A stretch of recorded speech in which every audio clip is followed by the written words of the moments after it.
This is Adam Rose, Vice President, Senior Loan Officer of Western Ohio Mortgage here in Sydney, Ohio. And this is another episode of the Mortgage Guy podcast. And this is the one where you get to know a little bit about applying for your loan. So this is kind of step one of our Homebuyer Education series that we're going to be releasing. And so I kind of wanted to dive into it because, we get a lot of questions, concerns from realtors that are sending clients over, or even buyers that are first timers that don't know where to start, right? They're concerned about what we're going to think. They're worried about that they're not going to have the answers for whatever questions that we're asking them. And I kind of want to put that to bed a little bit. So I really want to go through the first step, and that is applying, right? So with us at Western Ohio Mortgage, there's a lot of opportunity or options, to make that initial application occur.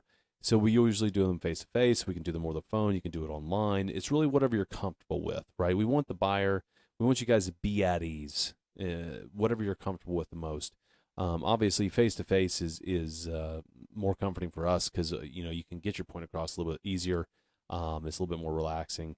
Some people just want to stay online, right? So we have every option available. But what I want to do is I want to go through the IRLA. So the IRLA is the Uniform Residential Loan Application. It is ridiculously long. It has a lot of questions that some are completely irrelevant, some not so much. So let's talk about it. So this is for the realtor partners also. So when you send a client, you can also advise them, hey, what to expect here. So let's just start at the top. The most basic information and why we're going through this is not only for what a buyer can expect to hear or what questions they're going to be asked, but it's also to make everybody understand why we ask for certain things, right? Because there's certain things that pop up on the loan application that we have to dive into a little bit deeper. And sometimes it doesn't make sense, right? Common sense, I always say this to clients and people that we know in the industry, that common sense rarely prevails in our industry. But there is a reason behind it. It may not make sense up front, but there is a reason. So that's what I want to talk about today. So on the application, obviously the first thing we're going to do, the top three items are name, social, date of birth, right? Name, social, date of birth. The reason, obviously, everybody knows why that's important. But, we ask, hey, what's your name? Can you spell it out for me? It's John. Okay, well, John, is it Jonathan? How do we spell Jonathan? Is it J-O-H? Is it J-O-N? How's it read on your driver's license? We want to add in the middle initial. We want to make sure there's no suffix or anything like that because it can create some issues on the credit report, right? And how you take title. So we want to make sure it's clear. Don't shorten your name at all. It's very important we have your legal name. On the social and date of birth, so the important piece here again is related to credit. Okay, so we pull in that credit report, and let's say we mess up, right? We might typo a number, or we get a little dyslexic and we misplace one of the numbers or put them backwards or whatever. The reason this is important and why we have to double check this is it's going to pull all this data in from your credit report, right? So once your file kind of goes through processing and underwriter catches that the social might be off a little bit, well, we have to ensure that your social matches on the credit report and the rest of your documents. It could indicate to us that we have to repull credit.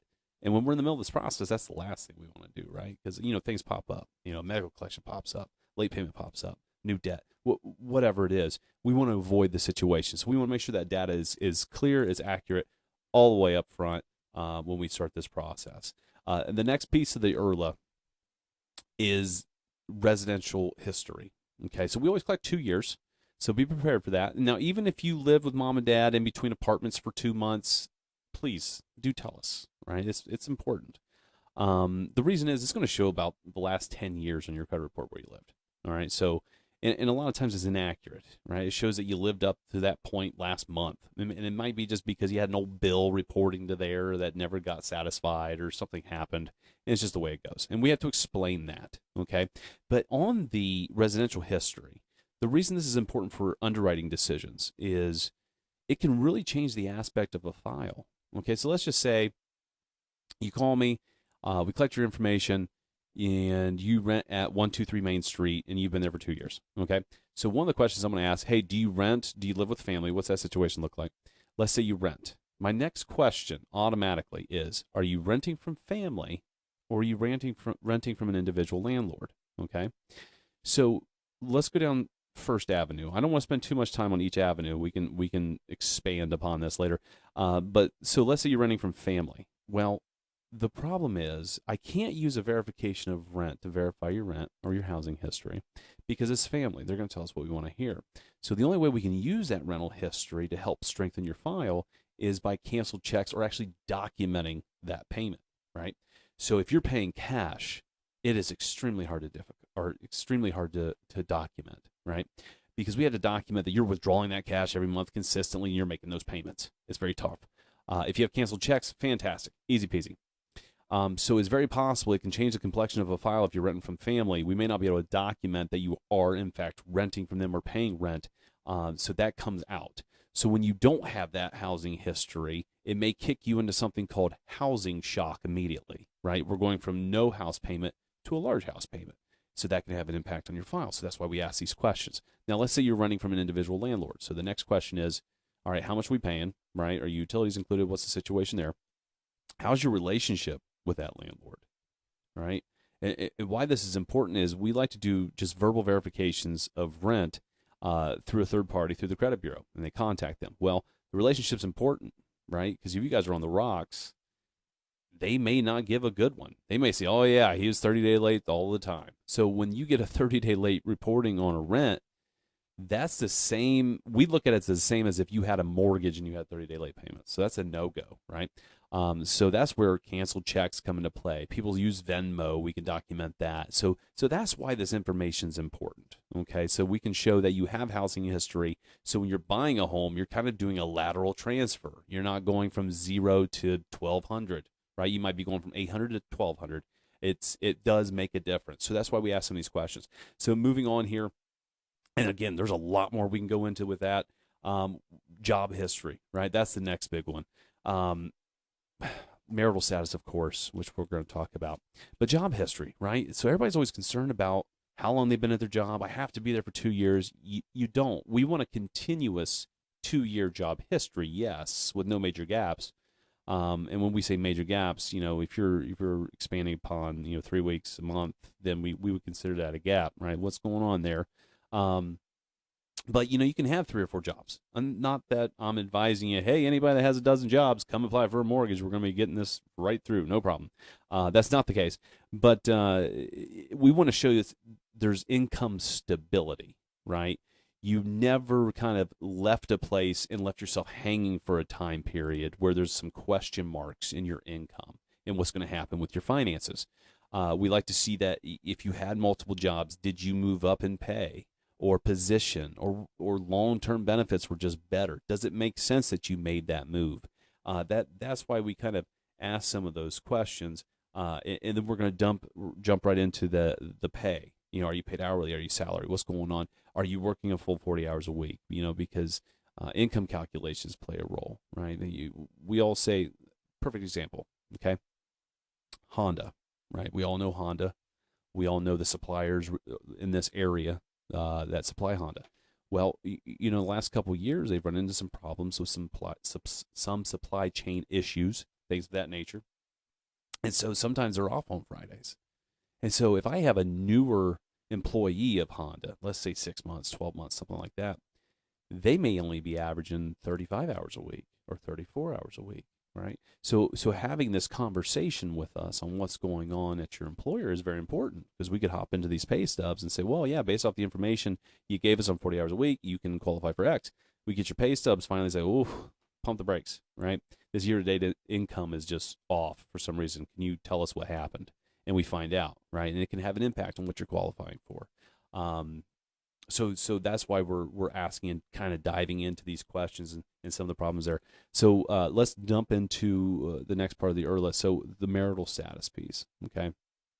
Why is this important? Well, in Ohio is something called a dower state, right? So let's say I'm talking to the ladies out there, okay? So let's say you are buying a home and you're married. Your husband's not on the loan for whatever reason, job time, credit issues, whatever. That your spouse has to be at closing. They have to sign certain documents. But there's also some other things to it. So certain products like USDA, they have household income limitations to how much money you can make in order to qualify for those programs. Again, something we'll dive into deeper on another session. But that's why we are asking those questions and why it's relevant. How many children and dependents do you have? Well, each program, not each, but USDA has something to go with that, right? We can do some deductions on the income based off how many kids you have. If you have a household of 5, you can make more money using USDA. VA, it goes into the residual income piece on how many children you have. So that's why we ask these questions. I know it sounds very invasive, but it is actually relevant. And then let's hop into assets real fast. So bank statements is what I mean by assets. 401k, anything that you are using for the transaction of this property.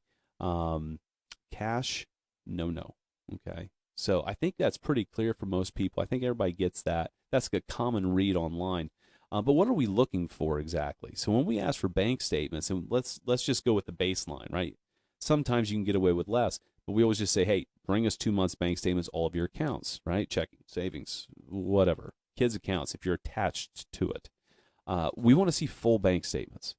We get that comment all the time. I think Chase is a common one, Fifth Third's a common one. They always have like that 5th or 6th page that says intentionally left blank. Well, you still need to bring it, all right? Since all banks are different, they just have to document that there's nothing that's pertinent on that last page just to make sure, right? Like an odd deposit coming flying in or some debt that you're paying on that last page that's not populating. So that's why we need that. We want official bank statements. Snapshots don't work, or screenshots, right, on your phone. No go. Transaction histories, can't do it, right? It looks like an Excel spreadsheet. We need to be able to see your name. We need to be able to see the bank's name. We need to see the account number. We need to see the transactions and the running totals. So heads up there. If you are preparing to buy, get those ready to go. You can email them all the time. You can upload. We have software where you can go obtain them for you if it's a problem. We can do all of that. But the other thing we're looking for in those assets is, if you're putting a down payment down or not, whatever, we're using it for reserves.